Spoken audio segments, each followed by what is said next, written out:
you're a home buyer, somebody or a young person looking to buy a home, you need a bit of a reset. There is a possibility on the other side of this that inflation could actually be quite low. So today we're going to ask the question, is it a good time to buy a house? So is it a good time to buy a house? Well, Wall Street would have you believe that every time is a good time to buy a house. Who cares about fundamentals? Prices only go up.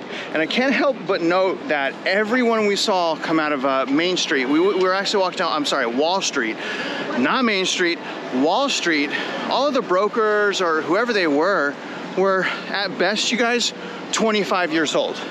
So the people that are advising us, these ultra young bulls, they've never went through any type of unemployment, and almost their entire adult life has been bailout and money printing. And so when you walk here, boots on the ground, you really start getting another perspective on how things ended up the way that they did.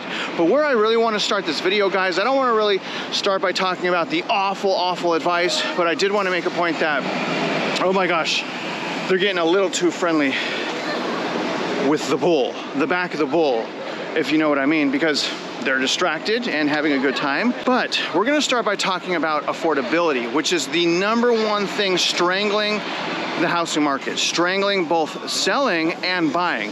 And if you really look at the cost to own versus rent, it starts to make sense. There's some places like in Austin where it's more than double the cost to own versus rent. But I believe on average, just depending on the data set, there's so many different data sets, it's 52% more expensive to own versus rent. So I would say the first thing you would probably want to look at is how much you're paying in rent.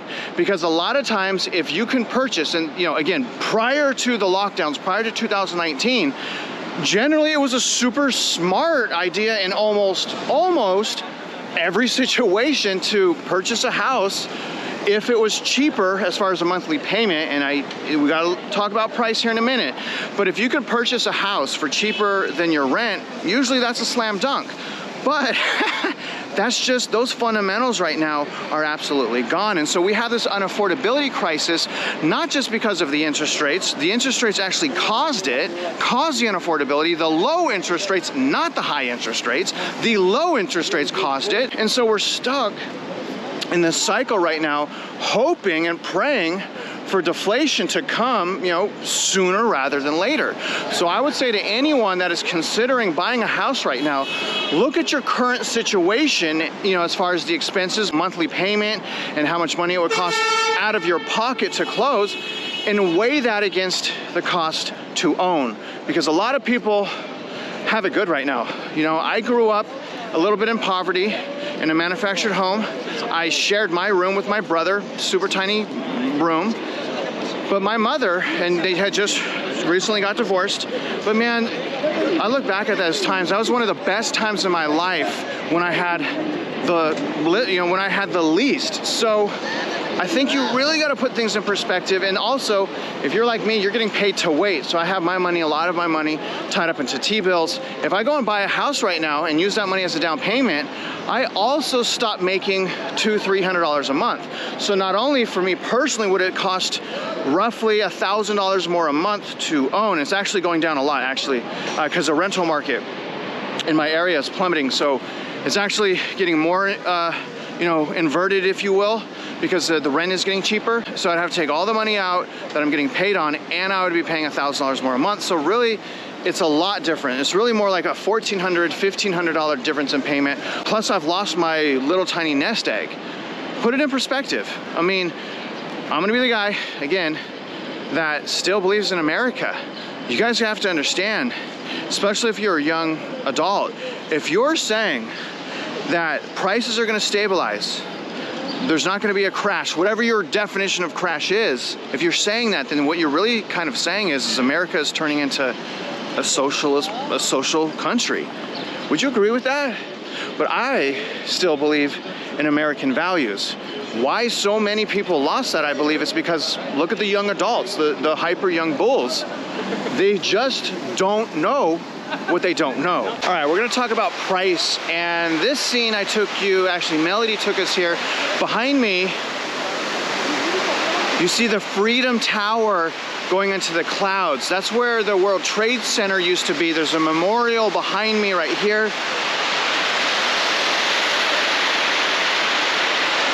Man, remember when we came together?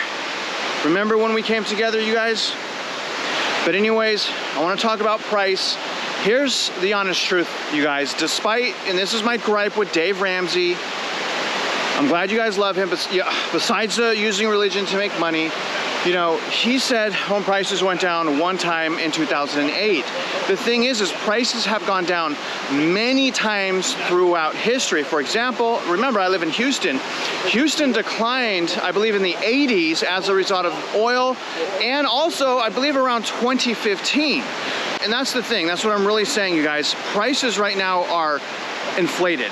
We see that from the price to earnings ratio, the price of houses versus how much you earn annually. Right now it's historically high, and to me that represents a bubble, a massive, massive bubble. That topped with how, like, it seemed like it happened overnight because we're on lockdowns and all these types of things. It was about 2 years to create that bubble. That is very, very, very unhealthy. Now, if I really thought that prices of houses would, don't go down, then I'd say, okay, probably take a little bit more risk and buy a house, because if you don't buy right now, house values are just going to go up.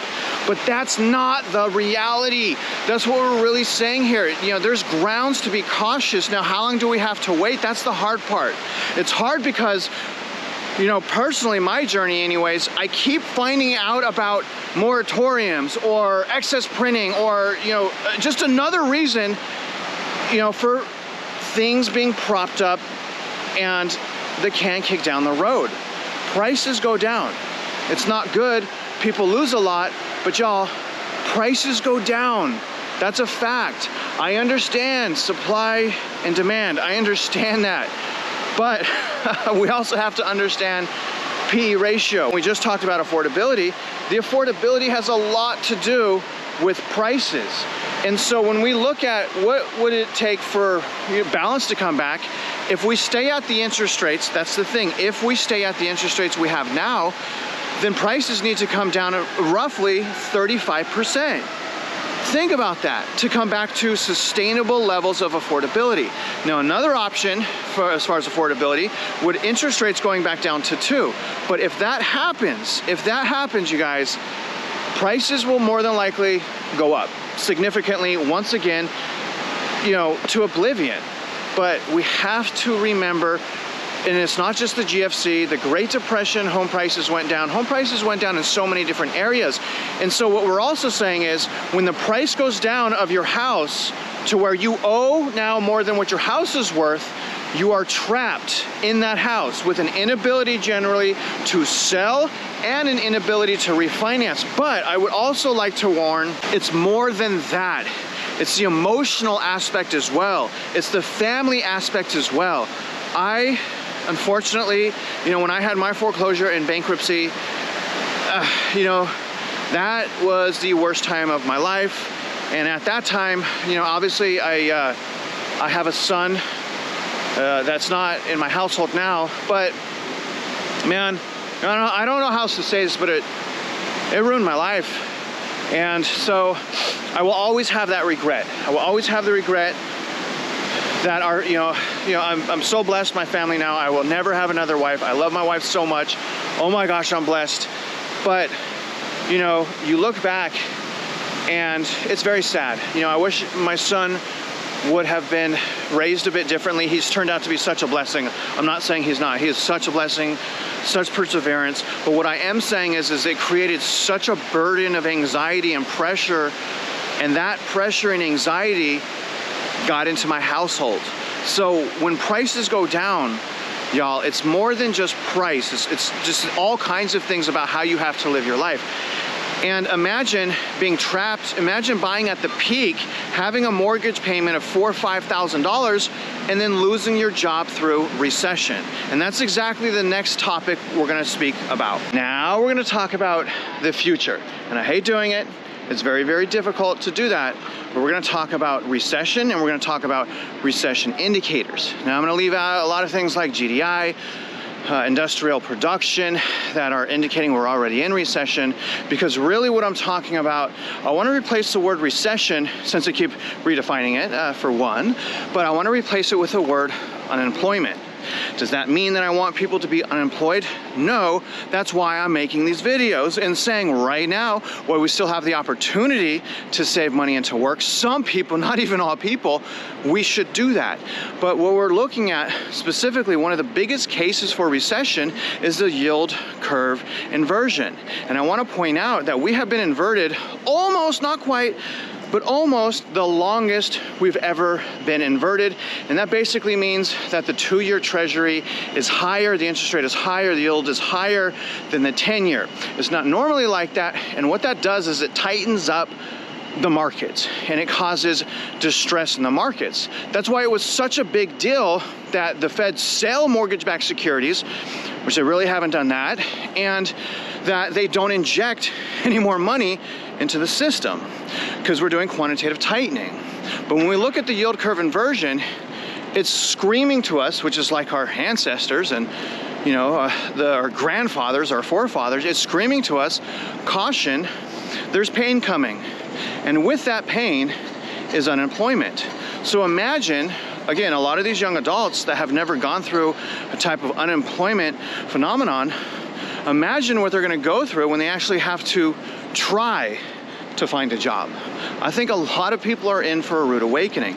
So when you think about the fact that GDP, I think 70% is consumer spending, 70% of consumers are paycheck to paycheck. Think of what I'm saying, guys. Meaning if they don't get just one paycheck, they could be drowning in debt. And I'm gonna tell you guys, generally if someone's living paycheck to paycheck, they're also in credit card debt, which is also a horrible trap. And I wonder, Melody, how many people do you think around here in a place that's so overwhelmingly unaffordable, like how many people do you think are in credit card debt in a place like this? I think pretty much anyone that is not getting help from their parents, and honestly, even if they are getting help from their parents, they're probably still in credit card debt, or their parents are. Because even when I lived here in the city, it was very difficult. You needed help, and the only way you could survive, like what I did, is I worked full time while I went to grad school as well.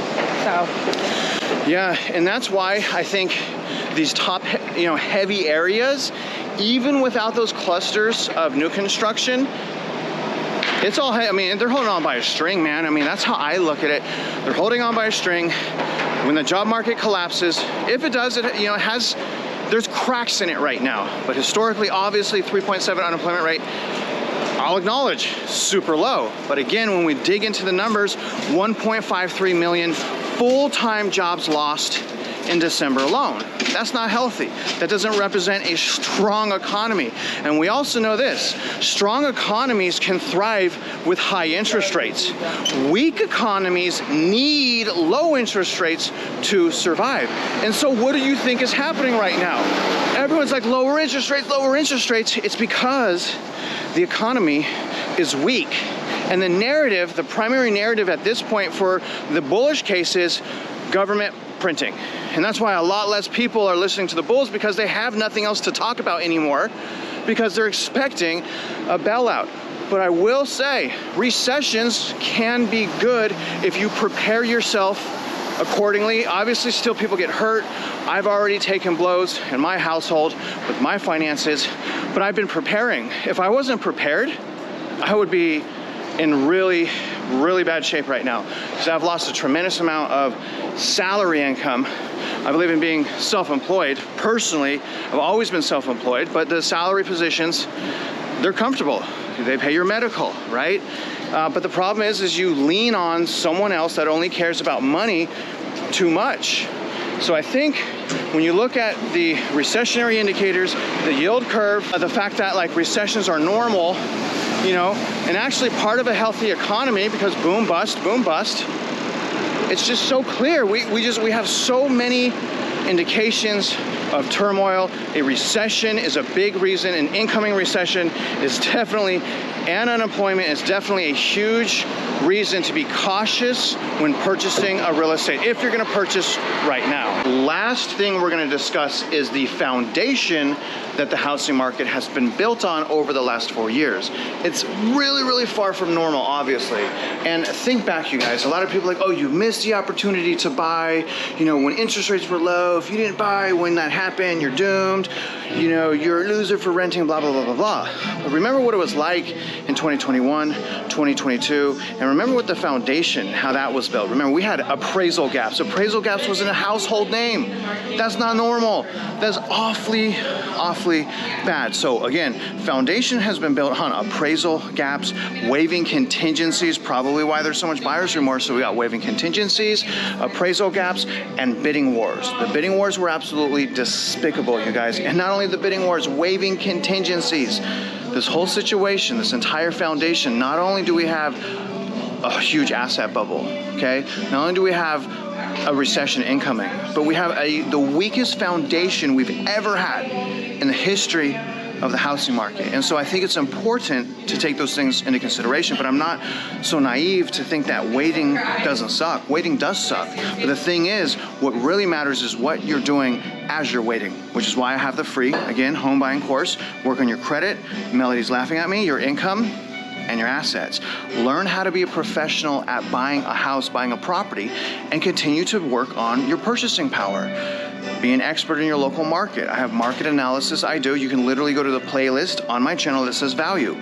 Watch the video that says market analysis. I show you, especially if you're a realtor, I show you guys how to find value, okay? So if you're struggling on the sidelines, educate yourself, empower yourself, and get over it. I have to. So should you. Now, other than that, guys, if you're out there investing in real estate, you know that I wish you luck, and I hope you win.